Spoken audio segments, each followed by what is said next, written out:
नमस्कार प्यारे बच्चों, क्या हालचाल। तो आई होप आप सब मस्त होंगे, मज़े में होंगे और स्वस्थ होंगे। तो मेरा नाम महेश शर्मा और आज अपना इलेक्ट्रिक चार्जेस एंड फील्ड का लेक्चर नंबर 5 था, जिसके अंदर अपन क्या क्या कौन कौन से टॉपिक कवर करने वाले हैं। तो देखिए, आज अपन पढ़ने वाले the electric field due to electric dipole, मतलब the field of electric dipole. कहाँ का? For point on the axis, जो ये वाला डेरिवेशन होता है कौन सा, E is equal to 2kp/r वाला डेरिवेशन करेंगे। उसके बाद for point on the equatorial plane, जो E is equal to kp/r³ वाला जो डेरिवेशन वो करने वाले। एंड देन अपन देखेंगे dipole in uniform external field, मतलब जब डाइपोल यूनिफॉर्म फील्ड में रखा उस टाइम उस पर फोर्स क्या होगा, टॉर्क क्या होगा। तो torque on a dipole in an uniform field, ये टॉपिक अपन कवर करने वाले हैं। तो आप कॉपी और पेन निकाल लीजिए और हेडिंग लगा लीजिए the field of electric dipole. तो इसको क्या बोलेंगे, the electric field produce by an electric dipole is called the dipole field. ये होगी इसकी डेफिनेशन। भाई डाइपोल फील्ड क्या हो गया, भाई जो डाइपोल में चार्ज है तो डाइपोल जो फील्ड प्रोड्यूस करेगा उसको हम क्या बोलेंगे, electric field due to dipole. तो the field electric field produce by an electric dipole is called dipole field. ठीक है, तो कॉपी और पेन निकाल लीजिए और फर्स्ट हेडिंग आप लिखिएगा the field of an electric dipole. उसमें first point for point on the axis, for point on the axis, या electric field due to electric dipole at an axial line, axial line पर, axial point पर electric field क्या होगा। तो अपन draw करते हैं dipole. अब पहले आपको पता होना चाहिए डाइपोल क्या होता है। तो डाइपोल अपने देख रखा है, डाइपोल में दो चार्ज होते हैं, एक नेगेटिव चार्ज और एक क्या होगा, पॉजिटिव चार्ज, और दोनों बहुत ही पास पास में रखे होंगे, यानी सेपरेटेड बाय इसमें ए वेरी स्मॉल डिस्टेंस। तो अपन ड्रॉ कर लेते हैं कि अपने पास एक इलेक्ट्रिक डाइपोल, एक बार समझिए, उसके बाद आप नोट कर लेना पॉज करके। तो अपन ने क्या अज्यूम किया कि अपन ने अज्यूम कर लिया कि एक डाइपोल है जिस पर यहाँ पे अपन ने अज्यूम किया है -q चार्ज और यहाँ पे अपने अज्यूम किया है +q चार्ज, और इनके बीच का जो डिस्टेंस है अपन अज्यूम कर लेते कितना, 2a अज्यूम कर लेते हैं। ठीक है, थ्योरी कैसे लिखनी वो भी मैं आपको बाद में बता दूंगा बोल के। ठीक है, तो ये क्या होती है इसकी एक्सियल लाइन। तो अपने क्या किया, इस लाइन को आगे प्रोड्यूस कर लिया, आगे बढ़ा लिया। तो यहाँ पे मान लीजिए कोई पॉइंट है P, इस पॉइंट P पर अपन इलेक्ट्रिक फील्ड फाइंड आउट करना चाहते हैं, और इस पॉइंट P का उसके डाइपोल के सेंटर से जो डिस्टेंस है वो अपन कितना अज्यूम कर लेते हैं, R अज्यूम कर लेते हैं। कोई दिक्कत आपको यहाँ तक? डिस्टेंस अपने कितना अज्यूम कर लिया है, R अज्यूम कर लिया है। ठीक है, अब यहाँ से देखिए, अगर ये सेंटर O है तो अपन ऐसा बोल सकते हैं, ये सेंटर को अपन क्या बोल देते हैं, O। तो ये डिस्टेंस क्या हो जाएगा, ये वाला डिस्टेंस क्या हो जाएगा, अगर मैं इस डिस्टेंस लिखूँ तो सीधा ये लिख सकते हैं अपन A, और ये भी क्या हो जाएगा, A हो जाएगा। बोलो क्लियर यहाँ पे। और यहाँ पे क्या है, चार्ज +q, और यहाँ पे चार्ज क्या अज्यूम किया अपन ने, -q अज्यूम किया है। ठीक है, अब आपको इस पॉइंट पे निकालना इलेक्ट्रिक फील्ड, तो यहाँ पे फॉर्मूला आएगा electric field due two point charge. तो ये आपको सबको पता होना चाहिए, एक पॉइंट चार्ज है q चार्ज, और q चार्ज से r डिस्टेंस पे जो इलेक्ट्रिक फील्ड होता है वो होता है E is equal to kq/r²। तो आप इसको यूँ समझिए कि डाइपोल में दो चार्ज है, इन दोनों चार्जेस की वजह से आपको यहाँ पे इलेक्ट्रिक फील्ड फाइंड आउट करना। तो अपन यहाँ पे यूज़ करेंगे प्रिंसिपल ऑफ सुपरपोजिशन, मतलब बहुत सारे चार्जेस हो तो किसी एक पॉइंट पर इलेक्ट्रिक फील्ड कैसे फाइंड आउट करते हो, सबका यहाँ पे देख लीजिए। इसकी वजह से निकाल लो और इसकी वजह से निकाल लो, और दोनों को आप क्या कर लेना है, ऐड करना है। लेकिन ऐड कैसे करना है, वेक्टोरियल ऐड करना, मतलब डायरेक्शन का भी ध्यान रखना है। क्लियर है यहाँ तक?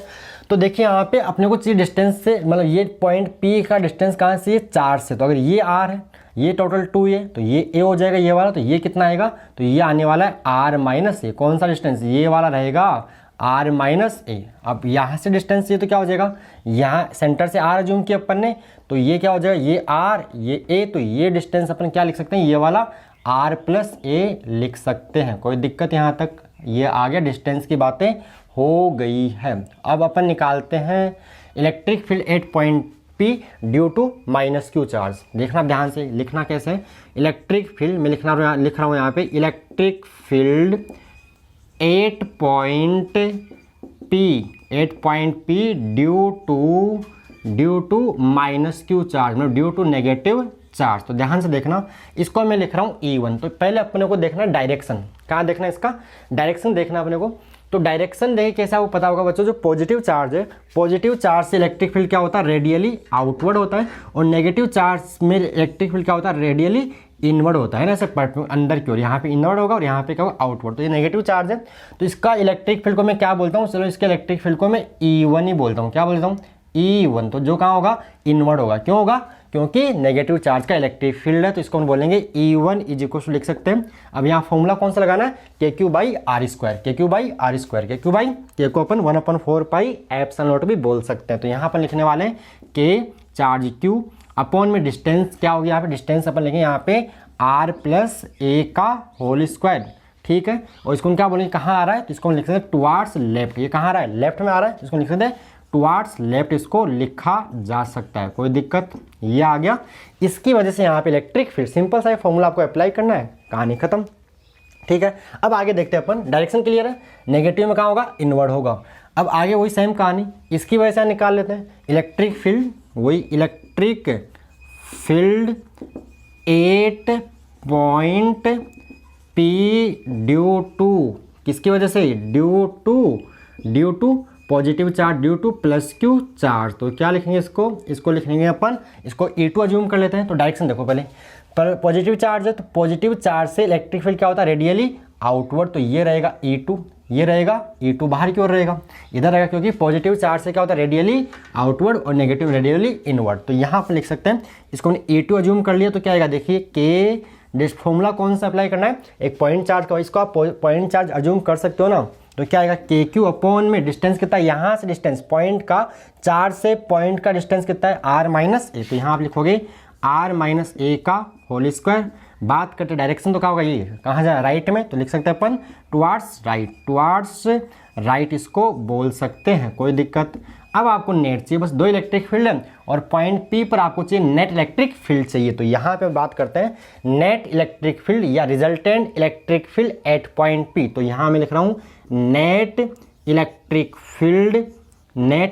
फील्ड एट पॉइंट P की बात करते हैं, net electric field at point P। तो यहाँ पे ई नेट, अब ये कहाँ पे, एक्सिस पे, तो इसमें लिख रहा है इसको एक्जियल पे, यानी एक्जियल लाइन, या इसको अपन ई एक्सिस कर देते हैं, मतलब इसकी एक्स पे इलेक्ट्रिक फील्ड। तो देखिए यहाँ पे, अब यहाँ पे सिंपल समझ आओ, 2 आपके पास वेक्टर है, इलेक्ट्रिक फील्ड कैसी क्वांटिटी है, वेक्टर क्वांटिटी है, 2 वेक्टर, एक जा रहा है इधर और एक जा रहा है इधर, दोनों के बीच में एंगल कितना हो गया, 180 डिग्री। तो यहाँ पे जो रिजल्टेंट क्या आएगा, यानी E2 माइनस E1 करेंगे, E1 माइनस E2 नहीं करेंगे, क्योंकि यहाँ पे बड़ा जो लार्जर कौन सा होगा, E1 और E2 में लार्जर कौन सा होगा, तो E2 होगा लार्जर। बच्चों क्यों होगा, देखिए E1 ऊपर दोनों में KQ, यहाँ भी KQ। अब इसको देखिए नीचे डिस्टेंस क्या है, यहाँ पे क्या डिस्टेंस R प्लस ए है और यहाँ पे क्या R माइनस ए, तो ये R प्लस ए क्या है, थोड़ा ज़्यादा, तो ये ज़्यादा होती है क्या होगा, कम होगा, और यहाँ पे कम, तो ये क्या होगा, ज़्यादा होगा। तो यहाँ आपको करना है E2 माइनस E1, क्या करोगे, E2 माइनस E1। रीज़न क्या है, रीज़न ये है कि E2 की वैल्यू E1 से ज़्यादा, तो बड़े वाला छोटा अपन ने सब्ट्रैक्ट कर दिया। अब करना है कि आपको E2 माइनस E1 कर लो। तो E2 की वैल्यू कितनी है, E2 की वैल्यू ये रही, के Q upon R minus a का होल स्क्वायर माइनस E1 कितना है, के Q upon R plus a का होल स्क्वायर। अब इसको सोल्व करेंगे, सोल्व करने पर अपने को जो आंसर है वो आंसर मिल जाएगा। देखिए यहाँ पे, तो यहाँ से के क्यू को अपन क्या कर सकते हैं, के क्यू यहाँ से कॉमन आ जाएगा, तो यहाँ क्या बचेगा, 1 अपॉन R माइनस ए का होल स्क्वायर, और यहाँ क्या बचेगा, 1 अपॉन R प्लस ए का होल स्क्वायर आएगा। अब इसको नेट कहाँ जाएगा, तो नेट की बात अपन करेंगे। देखिए E2 की वैल्यू E1 से ज़्यादा है, तो नेट कहाँ जाएगा, टुवार्ड्स राइट जाएगा, टुवार्ड्स राइट जाएगा। यहाँ पे एक बात और, चलो थोड़ी बात में करेंगे, यहाँ तक क्लियर है, वो जो P वेक्टर अभी बता देंगे आपको, यहाँ तक क्लियर है। अब इसको जब सोल्व करेंगे बच्चों, तो आपको पता होगा के क्यू अपन यहाँ क्या लेने वाले, LCM लेने वाले। तो इसको मैं ऊपर ही राइट कर देता हूँ, यहाँ पे शायद दिखाई नहीं दे आपको पूरा, तो इसको मैं कहाँ लिख रहा हूँ, इसको मैं लिख देता हूँ इधर आके, ठीक है। तो ध्यान से देखिएगा आगे आप, यहाँ तक क्लियर है, कोई दिक्कत आपको, मैंने बुक से आसान करने की कोशिश की है, आपको मैं लास्ट में फाइनल सारी बातें क्लियर कर दूंगा अभी। तो यहाँ इसको हम सोल्व करेंगे, तो ये स्पेस बचाने का तरीका होता है। तो यहाँ पे के क्यू, तो क्या आ रहा है, कॉमन आ रहा है, के क्यू कॉमन लेंगे, तो यहाँ LCM लेंगे, इसको करो इससे मल्टीप्लाई, इसको करो इससे मल्टीप्लाई, और नीचे दोनों को मल्टीप्लाई और कर लीजिए, तो क्या आ जाएगा, ये R प्लस ए का whole square minus R minus a का होल स्क्वायर। क्लियर है, LCM लेना है, क्या लेना है, LCM। तो नीचे आएगा R प्लस ए का होल स्क्वायर और R माइनस ए का होल स्क्वायर, ये रहेगा, और ये इसको पूरे को अपन ने ब्रैकेट में क्लोज कर दिया। अब यहाँ पे कुछ आपको फॉर्मूले पता होने चाहिए, तो वो A प्लस बी का होल स्क्वायर। अगर मैं लिखूँ यहाँ पे क्या लिखते हैं अपन, जैसे हम 10th क्लास में पढ़ा होगा, 9th-10th के अंदर, कि A प्लस बी का होल स्क्वायर माइनस ए माइनस बी का होल स्क्वायर क्या आ जाता है, 4AB आ जाता है, ठीक है। और ये A plus B into A minus B क्या होता है, A square minus B square होता है। तो अपन इसको क्या लिख सकते हैं, ये E एक्सिस बराबर चल रहा है के क्यू, इसको लिखेंगे ऊपर 4AR लिख सकते हैं। और नीचे देखिए बच्चों क्या बनेगा, ये बनेगा R प्लस ए का स्क्वायर। तो यहाँ पे अपन एक साथ लिख सकते हैं R प्लस ए इंटू R माइनस ए पूरे का स्क्वायर अपन एक साथ लगा सकते हैं, एक साथ लगा सकते हैं, लगा सकते हैं नहीं, इस पूरे का स्क्वायर अपन क्या कर सकते हैं यहाँ पे। तो यहाँ पे देखो सोल्व करना है आपको, के क्यू ऊपर बनेगा 4AR और नीचे देखिए आएगा, नीचे वाले को अपन R square minus A square का स्क्वायर लिख सकते हैं। कोई दिक्कत आपको? अरे भाई ये R प्लस ए R माइनस ए दोनों का स्क्वायर है, दोनों को साथ लगा दे, इसको अपन क्या लिख देंगे R plus A into R minus a का होल स्क्वायर, तो वो क्या बन जाए ए स्क्वायर माइनस बी स्क्वायर। तो यहाँ तक कहानी आपको समझ में आई होप आ गई होगी। ये तो जो कैलकुलेशन आप कर लोगे आराम से इजीली। तो जो ई एक्सिस आपको मिल रहा है वो ऐसा कुछ मिल रहा है। अब इसको थोड़ा और सॉल्व करना, देखिए बच्चों यहाँ पे होता क्या है, इसको मैं लिख रहा हूँ 2K into Q into 2A लिख रहा हूँ, और साथ में क्या लिख रहा हूँ मैं R। मैंने यहाँ पे ऊपर इसका पोस्टमार्टम कर दिया। क्या कर दिया? पोस्टमार्टम का मतलब क्या हुआ, इसके मैंने फैक्टर कर लिया, 4 को लिखा 2, इसको आगे ले आया, फिर Q 2K, ये Q आपका चार्ज, इंटू में क्या कर दिया 2A इंटू R आ ही रहा है। और नीचे क्या आ रहा है, देखिए बच्चों नीचे आ रहा है R square minus A square का होल स्क्वायर R। अब यहाँ पे कहानी ध्यान से देखना, जो देखिए इधर यहाँ पे एक तो बात क्या है कि जो ये डिस्टेंस R है ना, वो एक के कंपेरिजन में क्या होते हैं, बहुत बहुत ज़्यादा होते हैं। जो यहाँ पे R is much much greater than a, कि जो R की वैल्यू है वो ए से क्या बहुत बहुत ज़्यादा है। तो इसका मतलब क्या हुआ कि जो R square minus A square है, इसको अपन अप्रोक्सीमेटली क्या बोल सकते हैं, R स्क्वायर बोल सकते हैं। ऐसा क्यों सर? ऐसा इसलिए देखिए बच्चों, अगर मैं बोलूँ कि 1 स्क्वायर प्लस 10 स्क्वायर करना है तो कितना आएगा, 1 यानी 101 आएगा। तो 101 को अपन अप्रोक्सीमेटली क्या बोल सकते हैं, 100, क्योंकि जो 1 है वो इससे क्या है, बहुत बहुत कम हो गया। तो इसका आंसर होगा वो अप्रोक्सीमेटली इसके स्क्वायर के इक्वली आ रहा है। तो यह कहानी आपको पता होनी चाहिए, क्योंकि डाइपोल की आप डेफिनेशन याद कीजिएगा। क्या होता है कि दो चार्जेज है सेपरेटेड बाई स्मॉल डिस्टेंस, बहुत ही पास पास रखे होते हैं, मतलब जो एक ही वैल्यू है इस आर के, जैसे जनरली आप एग्जाम में क्वेश्चन भी करोगे ना, तो ये वैल्यू किस में गिवन होती है, एमएम में। ये जो ए वगैरह इनके बीच का डिस्टेंस एमएम में गिवन होगा और ये सेंटीमीटर में गिवन होता है। ये ऐसा देखा करो। मतलब सीधी सी बात है, आपको क्या करना है यहाँ पे ए स्क्वायर के मतलब जो ए का स्क्वायर उसको नेगलेक्ट करके चलना है। क्यों नेगलेक्ट करके चलना है? क्योंकि जो आर है, जो ए है, वो आर से क्या होता है, कम होता है। तो यहाँ पे क्या लिखना है, आर स्क्वायर लिखना है। और दूसरी बात, ये जो Q इंटू 2 है ना बच्चों, ये Q इंटू 2 को बोलते हैं डाइपोल, इलेक्ट्रिक डाइपोल मूवमेंट। क्या होता है, किसी मतलब इलेक्ट्रिक डाइपोल मूवमेंट क्या था, किसी एक चार्ज का मैग्नीट्यूड इंटू इनके बीच का डिस्टेंस होता था, इसका मैग्नीट्यूड। तो यहाँ पे जो Q इंटू 2A, P बराबर क्या होता है, Q इंटू 2A होता है। तो यहाँ पर लिख देंगे तो आपको मिलेगा, देखिए जो ई एक्सिस पे आपको मिलने वाला है वो मिलेगा 2kp, ठीक है। और यहाँ पे R, इसको P लिखा है, अपॉन में क्या आएगा, आर स्क्वायर का स्क्वायर, इसको भी क्या लिख दिया, R square minus A square approximately equals to क्या होगा, आर स्क्वायर, ठीक है। तो यहाँ पे सोल्व कर लो, देखिए यहाँ आर, यहाँ आर की पावर 4, तो ई एक्सिस क्या आएगा, ई एक्सिस आएगा 2kp बटे आर क्यूब। देखता हूँ फॉर्मूला याद कर लो, 2kp बटे आर क्यूब न्यूमेरिकल्स के लिए, 2kp बटे आर क्यूब, 2kp बटे आर क्यूब, 2kp बटे आर क्यूब, 2kp बटे आर क्यूब, 2kp बटे आर क्यूब, याद हो गया। तो ये तो गया इसका फॉर्मूला एक्सिस के ऊपर। ये मैंने के टर्म्स में लिखा है, आप चाहो इसको एप्सिलॉन नॉट के रूप में भी लिख सकते हो। कैसे, ई एक्सिस को अपन क्या लिख सकते हैं, इसको लिख सकते हैं, यानी के को लिखते हैं 1/4 पाई एप्सिलॉन नॉट, और यहाँ पे अपन क्या लिख सकते हैं, 2p/r³ भी लिख सकते हैं in the terms of epsilon not. क्या होता है, परमिटिविटी ऑफ फ्री स्पेस में, ऐसा भी लिख सकते हैं। कोई दिक्कत आपको यहाँ तक समझ में आ गया होगा। अब मैं बात करता हूँ वेक्टर फॉर्म में। जो बुक में, देखो बुक में सारा किस में सोल्व किया हुआ, वेक्टर में सोल्व किया हुआ। मैंने वेक्टर को पहले मैंने क्या किया, पहले इसको स्केलर में सोल्व कर लिया, अब इसको वेक्टर में अपन लास्ट में लिख देते हैं। तो देखिए इसको वेक्टर फॉर्म में अपने को कन्वर्ट करना है, ठीक है। ये इसके बाद ये अब आते हैं इन वेक्टर फॉर्म, किसके अंदर, इन वेक्टर फॉर्म। इन वेक्टर फॉर्म तो यहाँ पे आपको ये देखना पड़ेगा कि जो नेट इलेक्ट्रिक फील्ड है उसका डायरेक्शन किधर है। तो ध्यान से देखिए, E2 की वैल्यू E1 से ज़्यादा है तो नेट कहाँ जाएगा, इधर ही जाएगा। इधर जा रहा है मतलब कहाँ जा रहा है, टुवार्ड्स राइट जा रहा है। तो यहाँ के लिए अपन थोड़ा सा सिंबल यूज कर लेते हैं यहाँ पे कि बच्चों अपन जानते ये होता है P वेक्टर। जानते हो P वेक्टर क्या होता है, इलेक्ट्रिक डाइपोल मूवमेंट। डायरेक्शन कहाँ से कहाँ होती है, negative charge to positive charge. भाई पी वेक्टर यहाँ पे क्या है, इलेक्ट्रिक डाइपोल मोमेंट। क्या होता है, किसी एक मतलब इलेक्ट्रिक डाइपोल में किसी एक चार्ज का मैग्नीट्यूड इनटू इनके बीच का डिस्टेंस, ये होता था। बोलो क्लियर है। तो ये अपन ने क्या अज्यूम कर लिया यहाँ पे, इधर पी वेक्टर, तो इधर ही क्या होगा पी के। तो यहाँ वेक्टर फॉर्म में लिखना है। तो वेक्टर क्या होता है, मैग्नीट्यूड विद डायरेक्शन। वेक्टर क्या होता है, मैग्नीट्यूड विद डायरेक्शन। वेक्टर क्या होता है, मैग्नीट्यूड विद डायरेक्शन। बात क्लियर है। तो यहाँ पे क्या आएगा, ई वेक्टर। तो यहाँ पे E axis.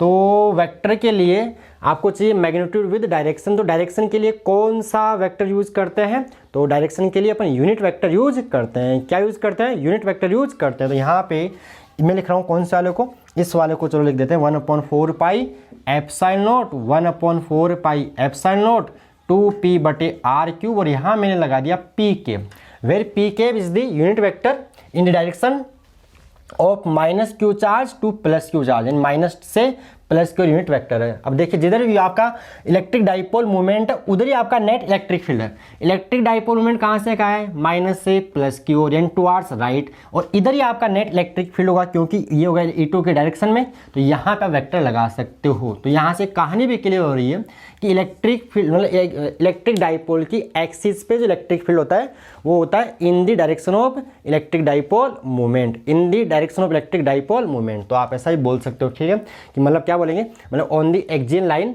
The direction of resultant electric field is in the direction of electric dipole movement. ये लाइन आप यहाँ पे लिख लेना। बोलो क्लियर है कि नहीं, समझ में आ गया होगा। तो ये वेक्टर में भी कन्वर्ट हो गया।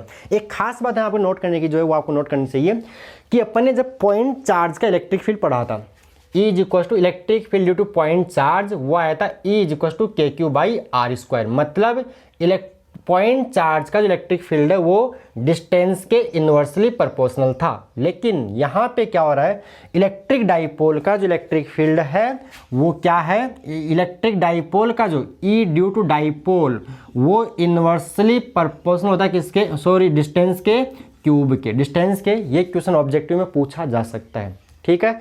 पॉइंट चार्ज का इलेक्ट्रिक फील्ड है वो डिस्टेंस के स्क्वायर के इन्वर्सली प्रोपोर्शनल है, और डाइपोल का जो इलेक्ट्रिक फील्ड है वो डिस्टेंस के क्यूब के प्रोपोर्शनल है, ठीक है। और ये डिस्टेंस कहाँ से मेजर करते हैं अपन, सेंटर से मेजर करते हैं। तो आई होप आपको ये वाला टॉपिक समझ में आ गया होगा। तो करना कुछ नहीं है, आपको यहाँ पे निकालना है, ये डिस्टेंस कहाँ से, यहाँ पे सेंटर से लेनी है। तो इसकी वजह से यहाँ निकाल लिया, इसकी वजह से यहाँ निकाल लिया और ऐड कर लिया। ऐड करना है वेक्टोरियल, तो यहाँ पे वेक्टर का ध्यान रखना। तो E2 - E1, E1 - E2 नहीं किया, क्यों नहीं किया, क्योंकि E2 की वैल्यू ज़्यादा, E1 की वैल्यू कम है। बाकी सोल्व किया, ये आपको पता ही है फॉर्मूले वगैरह, तो आपको ये वाला आंसर मिल गया। अब यहाँ से न्यूमेरिकल कैसे आ सकता है, आपको डाइपोल दे देगा और बोलेगा डिस्टेंस ये है, तो आप एक्सियल पे बताओ, एक्सियल इक्वेटोरियल लाइन पे बताइए, सब बोल देगा।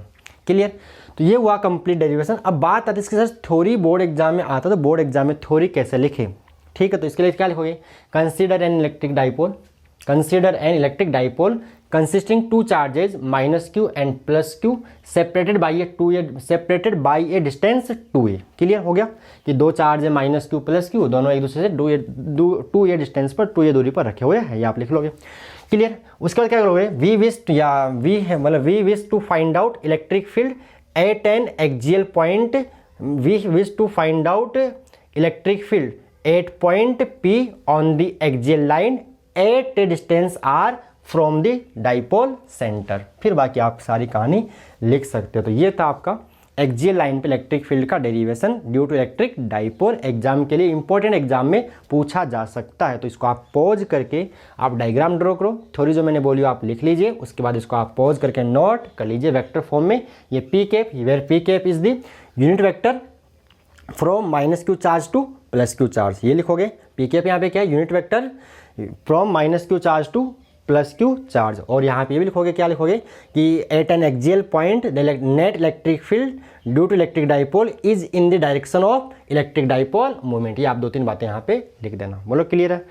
तो आप इसको पॉज करके नोट कर लीजिए। उसके बाद हमसे देखते हैं नेक्स्ट इक्वेटोरियल प्लेन के ऊपर, इक्वेटोरियल लाइन के ऊपर इसका जो हाफ होता है KP/r³ वाला डेरिवेशन। तो इसको आप पॉज करके अभी नोट कर लीजिएगा।